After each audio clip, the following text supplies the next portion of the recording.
ನಾನು ಬಂದಿದ್ದೀನಿ ಗುವಾಹಟಿಲಿರೋ ಕಾಮಾಖ್ಯ ದೇವಿ ಟೆಂಪಲ್ಗೆ. ಇದು ತುಂಬ old temple, 2200 years old temple. ಏನಂದರೆ ಸತಿ ಬರ್ನ್ ಆದಾಗ ಶಿವ ಕ್ಯಾರಿ ಮಾಡ್ತಾ ಇರ್ಬೇಕಾದ್ರೆ ಸತ್ತಿದ್ದು ಗರ್ಭ ಇದೇ ಲೊಕೇಶನಲ್ಲಿ ಬಿದ್ದಿತ್ತು. ತುಂಬ ಸ್ಟ್ರಾಂಗ್ ಟೆಂಪಲ್ಲು, ಹಾಗೆ ತುಂಬ ಪಾಸಿಟಿವ್ ಇರೋ ಟೆಂಪಲ್ ಇದು. ಇದೇನಂತ ಹೇಳಿದ್ರೆ ಇದೊಂದು ಶಕ್ತಿ ಪೀಠ. ಒಳಗಡೆ ಯಾವುದೇ ವಿಗ್ರಹಗಳಿರೋದಿಲ್ಲ.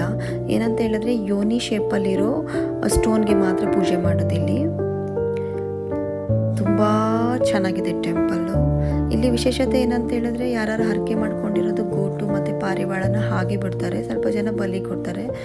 ಹಾಗೆ ಬಿಟ್ಟಿರೋ ಗೋಟ್ಗಳು ತುಂಬ ಓಡಾಡ್ತಿರುತ್ತೆ ಆ ಕಡೆ ಈ ಕಡೆ ಎಲ್ಲ. ತುಂಬ ಚೆನ್ನಾಗಿದೆ ಟೆಂಪಲ್ಲು.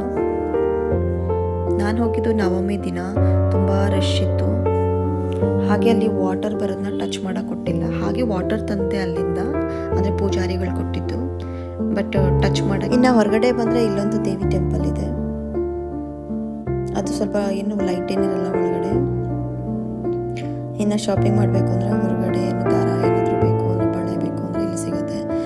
ಬಳೆ ನಾನು ಒಂದು ರೆಡ್ ಕಲರ್ದೊಂದು ಬಳೆ ತೊಗೊಂಡಿದ್ದು, 50 ರುಪೀಸು ಬಳೆ. ಚೆನ್ನಾಗಿದೆ ಟೆಂಪಲ್ಲು, ತುಂಬ ಪಾಸಿಟಿವ್ ಇರೋ ಟೆಂಪಲ್ಲು. ಹೋಗಿ ಬನ್ನಿ. Thank you.